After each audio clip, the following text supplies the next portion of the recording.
성경 말씀 봉독합니다. 출애굽기 13장 17절에서 22절 말씀입니다. 바로가 백성을 보낸 후에 블레셋 사람의 땅의 길은 가까울지라도 하나님이 그들을 그 길로 인도하지 아니하셨으니 이는 하나님이 말씀하시기를 이 백성이 전쟁을 하게 되면 마음을 돌이켜 애굽으로 돌아갈까 하셨음이라. 그러므로 하나님이 홍해의 광야길로 돌려 백성을 인도하심에 이스라엘 자손이 애굽 땅에서 대열을 지어 나올 때에 모세가 요셉의 유고를 가졌으니 이는 요셉이 이스라엘 자손으로 단단히 맹세하게 하여 이르기를 하나님이 반드시 너희를 찾아오시리니 너희는 내 유고를 여기서 가지고 나가라 하였음이더라. 그들이 숫곳을 떠나서 광야 끝 에담의 장막을 치니 여호와께서 그들 앞에서 가시며 낮에는 구름 기둥으로 그들의 길을 인도하시고 밤에는 불 기둥을 그들에게 비추사 낮이나 밤이나 진행하게 하시니 낮에는 구름 기둥 밤에는 불 기둥이 백성 앞에서 떠나지 아니하니라. 이는 살아계신 하나님의 말씀입니다. 아멘. 주님을 찬양합니다. 아멘. 오늘은 곧장 가는 길, 돌아가는 길이라는 제목으로 함께 은혜를 나누도록 하겠습니다.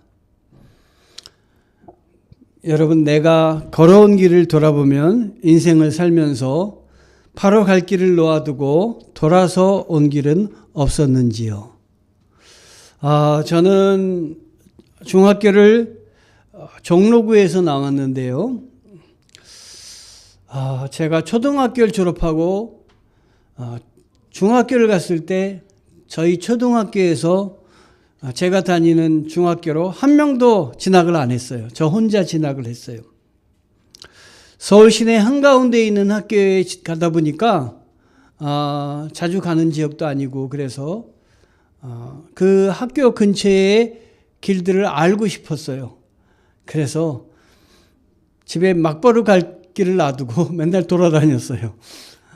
그래서 여기도 가보고 저기도 가보고 저희 학교가 개동에 있었는데 개동 넘어서 북천도 가보고 삼청동도 가보고 그 다음에 경복궁도 가보고 하여간 돌아다니면서 집에 갔어요. 그래서 지금도 이렇게 눈을 감으면 학교 근처의 길이 원합니다. 그건 참 잘했다라는 생각이 들어요. 그런데 우리의 인생길에서 인생의 바른 길, 바로 갈 길, 질러 갈 길을 놔두고 때때로는 돌아서 오게 하신 것도 같아요. 여러분, 믿음 생활을 한번 생각해 보세요.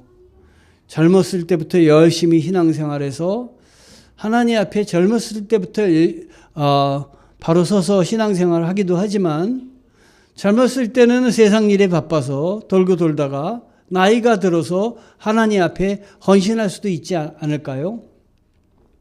하나님께서는 우리들로 하여금 바로도 가게 하시고 돌아도 오게 하십니다. 그러나 우리 인생의 그 길에 때때마다 하나님이 은혜를 주시고 우리로 하여금 그 길에서 기쁨도 누리게 하시고 또 하나님을 위해서 헌신도 하게 하심을 우리는 우리의 길을 통해서 살펴봐야 될 줄 압니다. 우리 인생에 이렇게 곧장 가는 길과 돌아가는 길이 있는데요. 오늘 말씀 속에서 볼 때에 이스라엘 백성들이 애굽에서 탈출을 해서 가나안 땅으로 들어가는 그 와중에 있었던 일들입니다. 이스라엘 백성들이 가나안 땅에 가기 위해서 출애굽을 했는데요. 출애굽할 때 저는 성경을 보면서 그런 의미를 많이 가졌어요. 유대로 가는 길이 있는데요. 유대로 가는 길, 이집트에서 유대로 가는 길은 세 갈래 길이 있었습니다. 맨 위에는 그 육로길, 해변길이라고 해서 바닷길로 이렇게 블레셋이라는 나라를 통해서 가는 길이었고요. 그 다음에 두 번째 길은 왕의 길이라고 해가지고 왕이 행차할 때 주로 가는 아주 대로였어요. 그리고 세 번째는 광야길이라고 해가지고 사람들이 많이 다니지 않는 길이었습니다. 자, 이 여러 가지 길들이 있는데요. 우리 성경에 보면 이스라엘 백성들이 출애굽할 때 육로길을 놔두고 그 바다 홍해를 가르시고 그리고 이스라엘 땅으로 이끄셨잖아요.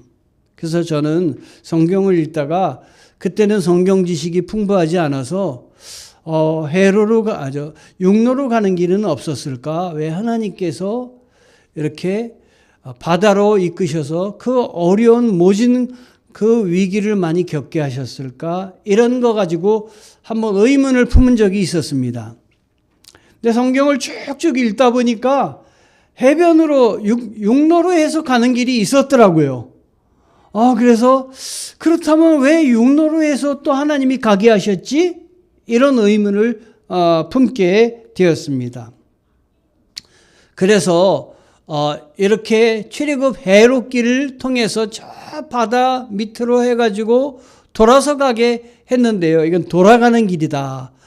곧장 가는 길, 블레셋을 통해서 가는 길을 놔두시고 왜 이렇게 돌고 돌아서 가게 하셨을까? 이 사실이 의문이었는데 성경 읽다가 이 의문이 풀렸어요.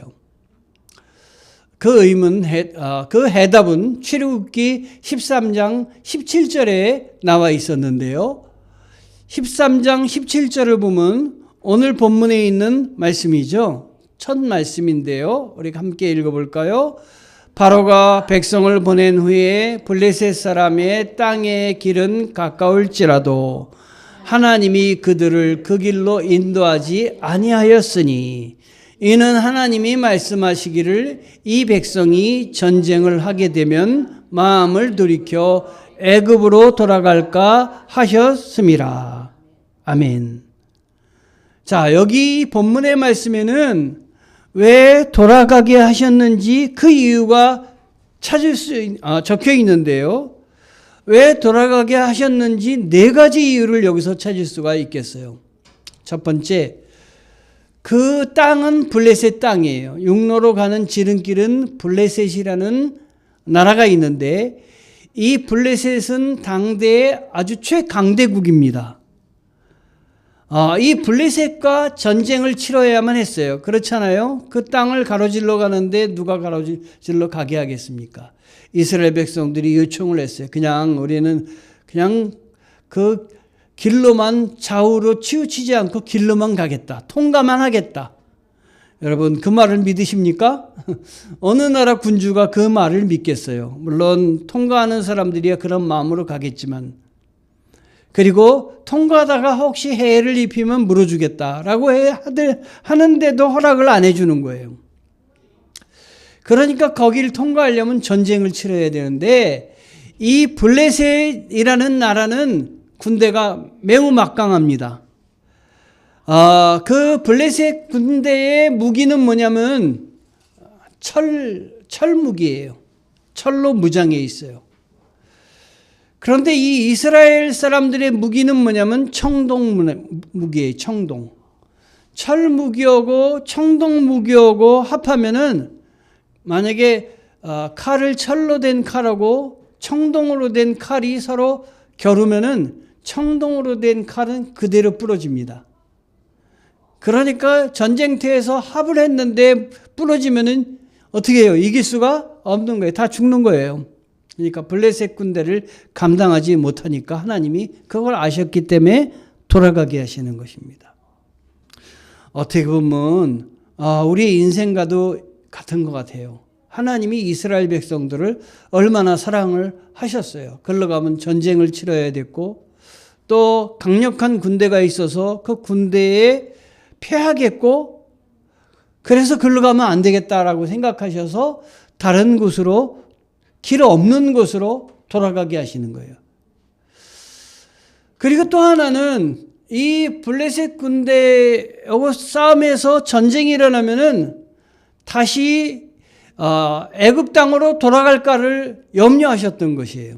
애굽 땅은 어떤 상황입니까? 자유인입니까? 노예입니까?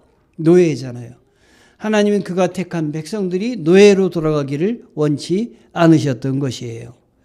하나님 우리를 부르셔서 하나님의 자녀가 되게 하시고 그걸 젊었을 때는 안 믿더라도 나이가 들어서 그걸 깨닫게 하시고 다시 돌아가기를 원하지 않으시는 거예요.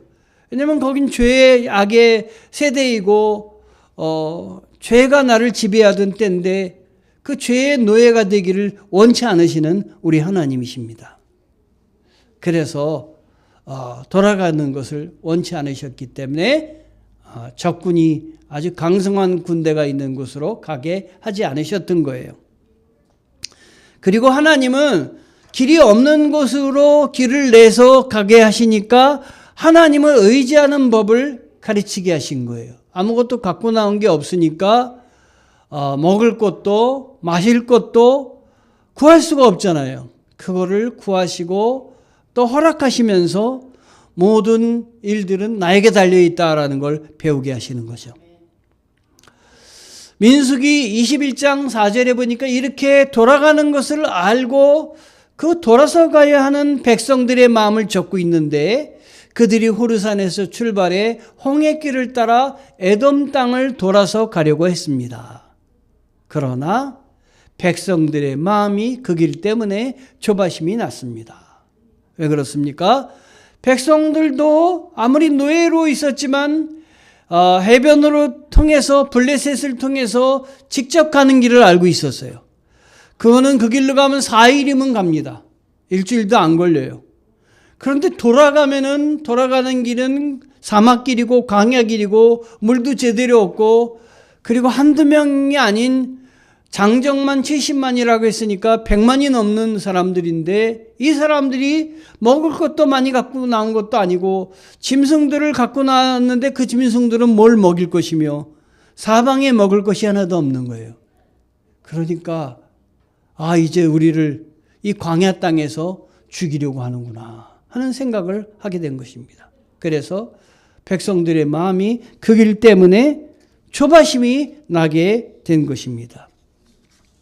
여러분 자녀들을 키우면서 이와 똑같은 마음이 있을 때가 계셨죠? 자녀들은 키워야 되는데 가진 것은 없고 힘들고 정말 그렇다고 일을 안 할 수는 없고 앞으로 살 날은 막막하고 어떻게 살아야 될까? 어떻게 인생길을 가야 될까? 여러 가지로 아마 고민을 하시고 또 지금 역시 그런 고민을 하며 사실지도 모르겠습니다. 우리 인생은 곧장 가는 길도 있고 돌아가는 길도 있는데요. 곧장 가려고 하는 길, 그거는 이스라엘 사람들이 블레셋을 통해서 가려고 했던 그 길인데 그 길은 하나님이 원하시는 길이 아니었습니다. 이건 사람의 뜻의 길이었어요. 돌아가는 길은 돌아가지만 이스라엘 백성들을 사랑하고 그들을 정말 어려운 위기에서 구해내려고 하시는 하나님의 뜻이 담긴 길이었습니다. 이 곧장 가는 길은 육로로 4일이면 갈 수 있는 길이었지만 돌아가는 길은 광야로 돌아가는 길인데 이스라엘 백성들은 거기서 일주일이면 갈 길을 40년 동안 광야에서 돌고 돌았습니다. 어떻게 보면 하나님을 바로 믿으면 좋을 텐데 바로 믿지 못하고 돌고 돌아서 지금 이 나이에 와서 그 하나님을 다시 열심히 믿게 된 우리들인지도 모르겠습니다. 이 돌아가는 길은 하나님께서 아브라함과 모세를 부르실 때 그들 자신들이 스스로 가기를 원했던 길이 아닌 것과 같은 거기도 합니다. 여러분 인생길을 살 때 내 마음대로 내가 택해서 가는 길도 있지만 내가 원치도 않는데 가야 되는 길도 있습니다. 여러분 내 생각대로 인생을 사는 게 아닙니다. 아브라함만 하더라도 100세 때 아들이 없었잖아요. 아들이라고 하는 것은 첩을 통해서 얻은 이스마엘이라는 아들이었지 자기 그 부인의 몸에서 난 아들은 없었잖아요. 그런데 하나님께서 아브라함에게 100세 때에 말씀하시면서 아들을 주리라 했을 때 이 성경 17장 창세기 17장 17절을 보면 그때 아브라함의 마음이 담겨져 있는데요. 엎드려 웃으며 마음속으로 이르되 100세 사람이 어찌 자식을 낳을까? 사라는 90세니 어찌 출산하리요? 하고 이렇게 아브라함이 이야기했습니다. 여기에 아브라함이 뭐라고 얘기했냐면 그 아브라함의 상황을 어떻게 표시하고 있냐면 엎드려 웃으며 웃었다고 했어요. 사실 제가 만약에 100세 사는데 하나님이 오셔서 저에게 100세 때 야, 너 아들을 줄 거야. 이렇게 얘기하면 제가 어떻게 생각하겠습니까? 저도 아마 웃었을지도 몰라요. 안 되는 일이죠. 불가능한 일이죠. 어떻게 보면 이제는 쉬어야 될 나이인데 그때 아버지의 역할을 하라고 하는 것이 끔찍한 일인지도 모르겠습니다. 그런데 저는 이 말씀을 보면서 하나님은 쓰실 땐 노인이라도 쓰신다. 이런 생각을 했어요. 하나님은 나이와 상관없이 사람의 한계와 상관없이 쓰시는 분이다. 우리 오늘 장권사님 감사하다고 말씀드렸는데요. 우리 하나님께서 장권사님을 앞으로도 건강하게 더욱더 쓰시게 해주셨으면 좋겠습니다. 그래서 우리 모든 성도들이 장권사님을 바라보며 다 헌신하고 하나님께 영광을 돌렸으면 좋겠다. 이런 생각이 듭니다. 우리 어버이날의 큰 축복을 우리 모두가 받았어요. 자, 아브라함이 그러니까 100세 때 아들을 낳으리라고 이렇게 얘기하신 하나님의 말씀은 아브라함이 원하는 사실이 아니었어요. 아브라함이 원해서 가는 길이 아니었어요. 어떻게 보면 구부러진 길이에요. 곧장 가는 길이 아니라 구부러진 길이에요. 왜 이 나이에 하나님께서 이렇게 생각할 수도 있어요. 그러나 하나님이 아브라함을 통해서 하시려고 하니까 하신 거예요. 우리를 통해서 하시고자 하는 일을 하시는 거예요, 여러분. 내 나이가, 내 상황이 이렇게 얘기하지 마시고 하나님의 뜻이라면 하나님이 이루어 주세요. 하나님이 하세요. 그러면 저는 순종하겠습니다. 이게 하나님을 따르는 사람의 자세입니다, 여러분. 아멘. 아브라함만 그런지 아세요? 아브라함에게 하나님의 아들을 주신다고 할 때 아브라함이 엎드려 웃었다 그랬잖아요. 그럼 궁금하지 않으세요? 아브라함의 아내는 이런 말을 아브라함의 아내도 들었을 텐데 아브라함의 아내는 어떤 자세로 이 말씀을 들었을까? 성경엔 그것도 나와요. 창세기 18장 12절에 사라가 속으로 웃고 이르되 내가 노쇠하였고 내 주인도 늙었으니 내게 무슨 즐거움이 있으리요. 사라도 웃지 않겠어요, 여러분? 사라가 90살이지만 90살이 보통 나이입니까? 노인이에요. 그런데 하나님은 노인을 통해서 믿음의 나라를 세우시려고 하는 거예요. 하나님의 뜻은 나이와 상관없습니다. 인간의 상황과 상관이 없습니다. 하나님이 사인하시면 됩니다. 아멘. 제가 제 일생에 길이 확확 열릴 때가 몇 번 있었는데요. 물론 많이 있었죠. 그런데 이제 대학을 졸업하고 직장을 갖는다든가 아니면은 제가 기도하는 여러 일들이 있다든가 그럴 때 제 마음은 마음이 조급하고 그랬는데 나중에 돌아보니까 하나님이 사인하셨더라고요.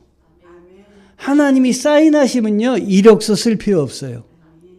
하나님이 사인하시면요 내 조건 따질 필요도 없어요. 제가 고등학교에 교사로 처음 채용되었을 때 저 이력서 안 냈어요. 근데 한 번 보고 여러 사람이 있었다는데 이력서 낸 사람이 많이 있었다고 하는데 전 이력서도 안 냈는데 하나님이 저를 갖다 꽂아 놓으셨어요. 여기 교회 올 때도 이력서 안 냈어요. 하나님이 보내주셨습니다. 하나님이 개척하게 하시고 하나님이 이루어 주셨어요. 하나님이 하신다. 그 다음에 모세, 오늘 모세를 한번 살펴보세요. 지금 애굽에서 가나안 땅으로 들어가는 이야기지만 그 리더로 누굴 세우셨냐면 모세를 세우셔서 이 일을 하셨잖아요. 근데 모세가 뭐라고 그러냐면 하나님이 너 가서 이스라엘 백성들을 데리고 나와야 되겠다. 그럴 때 하나님이 그런 말씀하실 때 모세는 제가 하겠습니다. 그렇게 얘기하지 않고 주여 보낼 만한 자를 보내소서. 나보다 나은 사람 더 많은데, 말 잘하는 사람 많은데, 난 말도 못하고, 나는 어버버 하는데, 하나님 나보다 보낼 만한 자를 보내소서. 그때 나이가 80세였잖아요. 나이가 많았잖아요. 노인이잖아요. 그런데 하나님께서는 쓰시고자 할 때 나이와 상관없이 쓰십니다, 여러분. 하나님은 하나님의 권능에 따라 쓰십니다. 그리고 권능을 부여잡아 주십니다. 제가 지금 하나님의 사역을 할 수 있는 것은요, 저도 이제 젊은 때 다 지나고 이제 나이 들어서 오늘, 그 어버이날이라고 카네이션을 저도 받았어요. 카네이션을 받았는데, 젊은 사람들과 다른 걸 어떻게 할 수 있을까요? 저는 그걸 기도에다가 둡니다. 우리 하나님의 은혜에다 둡니다. 다른 건 모르지만 기도하면 하나님이 들어주십니다. 하나님의 능력을 붙잡고 하는 거예요, 여러분. 하나님의 능력을. 그러면 나에게 기도 요청한 사람 능력 붙들고 기도하면 그대로 낫게 해주시는 거예요. 낫게 해주시는 거예요. 치료하여 주시는 거예요. 회복시켜 주시는 거예요. 몸이 불편하거나 어디 하시면 저한테 기도 요청하세요. 그러면 하나님이 고쳐주십니다. 기도 요청을 하신다는 그 자체는 누구를 향해 바라보는 거냐면 저를 바라보는 게 아니라 하나님을 찾으시는 거예요. 그 통로로 주님과 저를 붙여주시는 겁니다, 여러분. 그러면 하나님이 하십니다. 결혼, 학업, 진로, 자녀. 이 중요한 때에 보면은 내 뜻대로만 되는 게 아니에요. 진로 가고 싶은데 진로만 가는 게 아니라 도라도 가게 하세요. 도라도 허락하여 주십니다. 그런데 이 도라도 가게 하실 때 하나님이 뜻을 여러분 잡으셔야 되겠어요. 제가 아침에 말씀을 보내면서 이런 말씀을 보내드렸습니다. 한계를 통해서 일하시는 하나님. 하나님께서는 초자연적인 방식으로 인간의 한계를 넘게 하신다는 점을 지적해 두지 않을 수 없다. 사라는 나이가 90이 넘는 노파였으며 아브라함은 몸이 죽은 것 같았다. 그러나 하나님께서 두 사람으로 열방의 어미와 아비가 되게 하셨다. 여러분, 나이가 들면 점점 내 몸이 쇠약해짐을 느낍니다. 막 일을 열심히 해도 힘들다는 걸 느끼게 하셔요. 그래서 내 몸이 힘들고 어렵기 때문에 뭐까지 힘들어지냐면 마음까지 힘들어집니다. 그래서 내가 이제 그만할까? 너무 힘든데 놓을까? 이런 생각을 하게 돼요. 그건 인간의 육신이고요. 그때요, 하나님을 바라보세요. 하나님은 한계를 뛰어넘게 하시는 분이시다. 하나님은 나로 하여금 극복하게 하시는 분이다. 앞으로 해야 할 일이 있는데 주님과 더불어 지금까지는 내 힘으로만 했지만 지금부터는 하나님이 주시는 힘으로 해야 되겠다. 그렇게 한번 해보세요. 저는 그렇게 지금 감당하고 있습니다. 하나님, 저는 힘이 들지만 그러나 지금부터는 하나님이 주시는 은혜로 감당하겠습니다. 제가 힘들면 사람도 붙여주시고 물질도 붙여주시고, 그러나 제가 절망하지만 않게 하시고 주님 바라보고 나아가게 도와주시며, 또 제가 지금까지 쌓았던 많은 하나님으로 받은 은혜 붙잡게 하시고 그걸로 제가 감당하게 도와주시옵소서. 그렇게 기도합니다. 예전에는 안 그랬는데요. 올해는요, 마음이 굉장히 약해졌는 것 같아요. 그래가지고 작년에 아버님이 돌아가시고 올해는 나의 죽음도 혼자서 생각을 많이 해요. 내가 이제 세상을 떠나면 어떻게 될까? 이런 생각도 하게 내 옆에 중요하신 분들이 다 세상을 떠나서 장인, 장모, 아버지, 어머니 다 떠나서 그런지 이젠 내 차례에도 가까이 오겠네. 그리고 사촌들이 세상을 떠나고 그런 걸 보면서 이런 생각을 하게 됩니다. 그런데요, 그러면서도 하나님 앞에 하나님, 제가 하나님을 붙잡게 도와주세요. 세상 붙잡지 않고 하나님 붙잡게 하시고 하나님의 은혜로 감당하게 도와주옵소서. 그렇게 기도하고 감당합니다. 충만 공식과 결핍 공식을 오늘 또 대입을 해보면요. 하나님의 마음과 나의 마음이 있는데요. 하나님의 마음으로 대입을 하면 충만 공식이 되는 거예요. 그러면 하나님이 우리를 구할 때마다 주시고 찾을 때마다 찾아주시고 두드릴 때마다 열려주시는 거예요. 그런데 하나님의 마음으로 넣지 않고 나의 마음을 붙들어서 나의 마음을 앞세우면 어떤 일이 벌어지냐면 하나님 안 찾아요. 안 구해요. 하나님께 두드리지 않아요. 그럼 결핍이 오고 상실이 오고 닫혀지는 역사가 있는 거예요. 여러분에게 주어짐의 역사가 있지 결핍의 역사가 있지 않기를 원합니다. 아멘. 청소년들은요, 청소년의 때는 저도 빨리 가는 걸 원했어요. 그래서 지름길로 가득 차 있었어요. 어른 닮기를 원했어요. 그래서 청소년들 몰래 술도 이렇게 마셔보고 어른 닮느라고 저쪽에서 담배도 피워보고 그러잖아요. 그런데 청소년의 마음, 그때는 질러 가려고 하는 때였던 것 같아요. 저희 아들 목사를 어렸을 때 잃어버린 적이 있었어요. 길에서. 그래서 저희 집사람이 아들 목사를 어렸을 때 찾으려고 애썼대요. 그런데 그때 어머니가 저희 장모님이 가르쳐 주신 말씀이 떠오르더래요. 애들은 있지 길 잃어버리면 곧바로 가.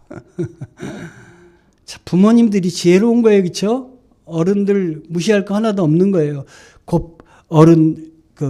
애들은 길 잃어버리면 앞만 보고 가. 그러니까 큰 길 따라가면 돼. 그러더래요. 그래가지고 그게 기억이 나서 큰 길 따라갔더니 있더래요. 그래서 찾았다는 얘기를 들었어요. 여러분, 우리가 곧장 가는 길, 바로 가는 길, 지름길로 가득 차 있는 청소년의 마음이지만 인생길은 그렇지 않은 것 같아요. 지름길로 첩경으로 가려고 할수록 어려움이 많은 것 같아요. 하나님은 우리로 하여금 돌아가게 하시는 것 같습니다. 돌아간다는 건 막바로 갈 일인데 많이 실패를 겪었다는 거예요.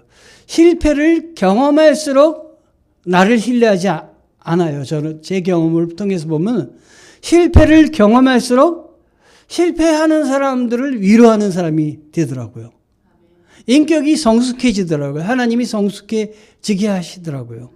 어려움과 고통을 많이 겪을수록 나중에 보면 그 똑같이 어려움을 겪는 사람이 앞으로 어떻게 살아갈지, 앞으로 어떤 그 해결점을 찾아야 될지 그걸 진단하게 하시더라고요. 그래서 한 번은 어떤 분이 어려움을 겪는데 그 어려움은 이렇게 앞으로 갈 거예요. 그랬더니 목사님 어떻게 이렇게 잘 알아세요? 얘기는 안 했지만 사실 제가 그런 어려움을 겪었기 때문에 방향까지 다 나오는 거거든요. 신앙인의 자리를 하나님이 우리에게 마련해 주시기 위해서 실패와 낙심과 어려움을 허락하여 주신다. 저는 그렇게 생각이 됩니다. 다윗의 결단, 오늘 아침에 보내드린 말씀 있잖아요. 다윗의 결단. 다윗은 성전을 짓기를 원했어요. 그런데 하나님께서 성전을 짓기를 원하는 다윗에게 두 마디 말씀을 주셨어요. 두 글자 얘기를 하셨어요. 안 돼. 안 돼. 이 말씀을 주셨어요. 여러분이 이 길을 가고 싶은데 누가 안 돼 그러면 어떠시겠어요? 아마 격렬히 대항할지도 몰라요. 내가 그걸 하고 싶은데 내 길을 막아? 우린 보통 그렇잖아요. 안 돼 할 때. 애들도 막 저항하잖아요. 그런데 하나님이 안 돼! 그런 말씀을 다윗에게 했을 때 다윗은 그 순간 다윗의 위대함은 무릎을 꿇고 기도했다는 거예요. 기도해서 하나님의 뜻이 무엇인지 찾았다고 하는 것이에요. 하나님이 왜 안 되는 이유를 그에게 얘기했을 때 다윗은 그것을 받아들였어요. 받아들이고 내 대해서는 안 되니까 내 후대에서 되도록 내가 길을 열어야 되겠다. 이렇게 생각하고 자기의 아들로 하여금 성전을 짓도록 온갖 제목을 다 준비를 해놨어요. 자기가 영광받을 것도 아닌데 내가 영광받고 싶은데 그건 네 몫이 아니야 했을 때 다윗은 스스로 결단하고 하나님의 말씀을 따랐습니다. 여러분, 우리 그게 중요한 거예요. 하나님이 안 된다고 했을 때, 하나님이 사인해 주시지 않을 때, 그때 내가 사인하는 게 아니라 하나님이 사인해 주시지 않으니 하나님이 돌아가라고 하는 뜻인 줄 알겠습니다. 내가 원하는 곳 직방으로 가지 않겠습니다. 이렇게 하나님께 기도하셔야 될 것 같아요. 그런데 우리는 돌아가게 하셨지만 우리 하나님께서는 우리에게 오실 때는 돌아오지 않으셨어요. 하나님께서는 곧장 가는 길로 오셨어요. 우리를 구원해 주시기 위해서 돌아오지 않으시고 예수 그리스도 하나님의 아들을 막바로 보내주셨어요. 그리고 그 예수 그리스도께서 이 땅에 오셔서 우리를 구원하기 위해서 가신 길도 그냥 곧장 가는 길이었어요. 돌아가시지 않으셨어요. 잠깐 우리 주님이 하나님이 주신 십자가를 생각하며 나는 이 잔을 마시기를 원치 않습니다. 이렇게 다른 길이 없는지 살펴봤어요. 그런데 그 길이 십자가를 지어야만 하는 길임을 아시고 뭐라고 입에서 고백을 하셨냐면 그러나 내 뜻대로 하지 마옵시고 아버지의 뜻대로 하옵소서. 이렇게 주님은 말씀하셨어요. 우리는 돌아가게 하셨지만 우리를 위해서 피하게도 하시고 우리를 위해서 천천히 가기도 하셨지만 하나님이 우리의 죄를 사하시고 우리를 구원하시는 길에는 곧장 고속도로를 여시고 오시고 가셨다. 하나님의 은혜입니다.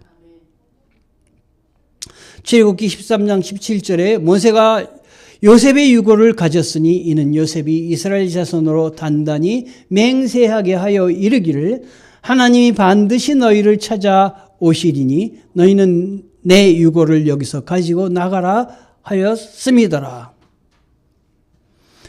요 말씀은요, 오늘 본문에서 그냥 지나쳐 읽기가 쉬운 말씀이에요. 이게 무슨 뜻이냐? 유고를 가지고 나와? 이렇게 생각할 수도 있는 말씀이에요. 저도 처음엔 그렇게 읽었어요.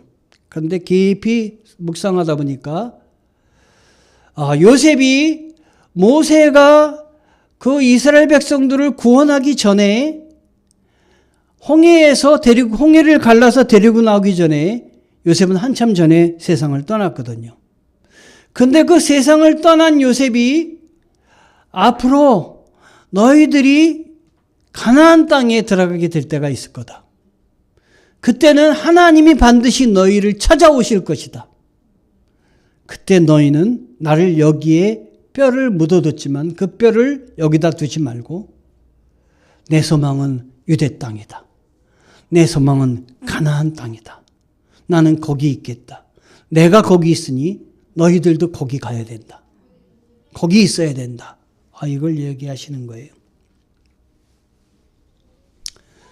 내 소망은 하늘에 있습니다. 내 소망은 천국에 있습니다. 여러분, 소망을 천국에 두십니까? 예수 믿는 사람들 중에 제일 안 믿는 것이 예수님 재림하시는 걸 안 믿는데요. 재림 지금까지 없었는데 재림하시려고? 그런데 재림을 소망하셔야 됩니다. 반드시 오신다 그랬어요. 하늘나라를 소망하셔야 됩니다. 천국을 소망하며 사세요. 저는 천국을 소망하며 살고 있습니다. 아멘. 내 유고를 가지고 나가라 그런 깊은 뜻이 있습니다. 곧장 가는 길과 돌아가는 길이 있지요. 곧장 가는 길은 하나님의 뜻이고 돌아가는 길은 거꾸로 얘기했어요. 아까 고쳤는데 또 그렇습니다. 곧장 가는 길은 사람의 뜻이고 돌아가는 길은 하나님의 뜻입니다. 잠언 16장 13절에 그러므로 여러분 너희의 행사를 여호와께 맡기라. 그리하면 내가 경영하는 것이 이루어지리라. 지금부터는 여러분의 많은 행사를 주님께 맡기세요. 내 뜻을 우선으로 삼지 말고 주님께 맡기라는 건 다윗처럼 무릎을 꿇으라는 얘기예요. 신앙의 길은 어떤 길입니까? 신앙의 길은 네 가지 길로 생각이 되는데요. 하나님과 동행하는 길이고 나의 재능과 능력만으로 살지 않는 길이고요. 구름 기둥과 불 기둥으로 인도하시는 하나님의 은혜를 붙잡는 길이고요. 하나님께서 더이야 낸 길을 보호하시기 위해서 구름 기둥을 주시고 불 기둥으로 인도하셨는데 여러분의 삶에도 이런 것이 있으리라고 생각합니다. 저는 한 주간 제가 보낸 말씀 중에 방황하는 신호라는 글을 보내드렸는데요. 저는 주일을 기점으로 해가지고 한 주간 기도하며 책을 읽고 하는 것이 다음 주일에 설교가 돼요. 그래서 준비합니다. 책도 읽고 해가지고 천천히 준비해서 주중에 내가 보낸 말씀으로 꼭 주일날 설교하리라 이렇게 마음을 먹고 있어요. 그런데 그렇게 하나님이 은혜를 주세요. 그런 책도 보여주시고 기도도 하게 하시고 또 경험도 하게 하시고 그런데 이번에는 방황하는 신호가 안절부절 못할 때 그건 방황하는 신호다. 몸이 찌뿌드드하다. 지나치게 많은 일을 급하게 하는 것. 자동차를 너무 빨리 모는 것. 이건 생각도 못했는데 그것도 방황하는 신호래요. 요동치는 마음을 가눌 수가 없다. 마음을 안정하지 못하는 것. 그것도 하나님이 함께 하시는 걸 믿지 못하기 때문에 그렇게 되는 거예요. 그러니까 허둥지둥 서두르고 사람들과 완전히 어우러지지 못하고 슈퍼마켓에서 줄지어 차례를 기다리는 일상사가 짜증스럽다. 하나님과 함께하는 시간을 건성으로 흘려보낸다. 저도 슈퍼마켓 가면은 줄 많이 길어선 자리는 줄은 안 갑니다. 어떻게든 한 사람이라도 없는데 거길 가려고 애를 씁니다. 급하다는 거예요. 기다리지 못한다는 거예요. 마음이 여유가 없다고 하는 것입니다. 이사야 41장 9절에 내가 땅 끝에서부터 너를 데리고 왔으며 세상의 가장 먼 곳으로부터 너를 불러냈다. 그리고 내가 너에게 말하였다. 너는 나의 종이니 내가 너를 선택하였고 싫어하여 버리지 않았다고 하였다. 이 말씀을 붙드세요. 하나님이 나를 택하셔서 왔는데 내 뒤에 하나님이 계신데 내가 뭘 염려하겠는가 하는 말씀이죠. 여러분 숫자 5입니다. 5. 이게 제가 책을 읽다가 5 이 말의 의미를 제가 배웠어요. 5는 내 주위에 서 있는 사람 5명이 그 평균이 나다 하는 거예요. 5명이 어떤 모습으로 사는지 그게 바로 나다. 왜냐하면 그 사람들이 좋기 때문에 내가 거기 있는 거거든요. 내 주위에 5명. 어떤 사람인지 살펴보세요. 그 5명이 하나님을 믿는 사람인지 아니면 하나님과는 상관없이 사는 사람인지 살펴보세요. 하나님을 믿고 열심히 하나님을 따라 사는 사람이면 나도 그런 거예요. 그런데 내가 주위에 있는 사람이 다 아니면 나도 적당히 신앙생활하는 사람일 수도 있습니다. 물론 안 믿는 사람을 구원하기 위해서 안 믿는 사람에 가까이 가고 하는 사람도 있을 수 있어요. 그런데 그는 선교적인 차원이고 내 생활적인 차원에서 내 주위에 어떤 사람이 5명이 있는가. 그래서 저도 5명 어떤 사람이 있는가 살펴봤어요. 살펴보시고 여러분이 현 위치를 한번 돌아보시기를 바랍니다. 올해 표합니다. 구하라, 찾으라, 두드리라. 말씀을 통해서 하나님의 뜻을 구하자. 기도를 통해서 삶의 기쁨과 감사를 찾자. 나눔을 통해서 이웃의 문을 두드리자. 실천하시기 바랍니다. 오늘 마지막으로 삶의 적용 3가지 말씀드립니다. 일주일 동안 적용하시면서 오늘 말씀을 기억하시면서 살아보시기 바랍니다. 첫 번째, 구하자. 왜 돌아서 오게 하셨는지 그 뜻을 구하자. 내가 내 인생에 돌아서 온 것이 있다면 왜 돌아서 오게 하셨는지 그 뜻이 무엇인지 구해보자. 찾자. 내 인생 하나님께서 돌아오게 하신 그 때가 있다면 언제인지 믿음의 눈으로 한번 찾아보자. 아, 그때 어려울 때 하나님이 나를 돌아오게 하셨네. 아, 그때 나는 돌아왔지만 하나님이 나를 강력하게 붙들고 계셨네. 그때는 몰랐는데 그때가 하나님이 나를 살려내신 때네. 그때 진단할 수가 있는 거예요.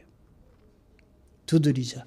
아직도 돌아서 가야 할 길이 있다면은 이제는 감사하며 안대할 때 무릎을 꿇고 기도하며 하나님이 원하시는 문이 무엇인지 두드리자. 그래서 하나님의 뜻대로 살아보자 하는 것이에요. 오늘 설교 제목은 곧장 가는 길, 돌아가는 길입니다.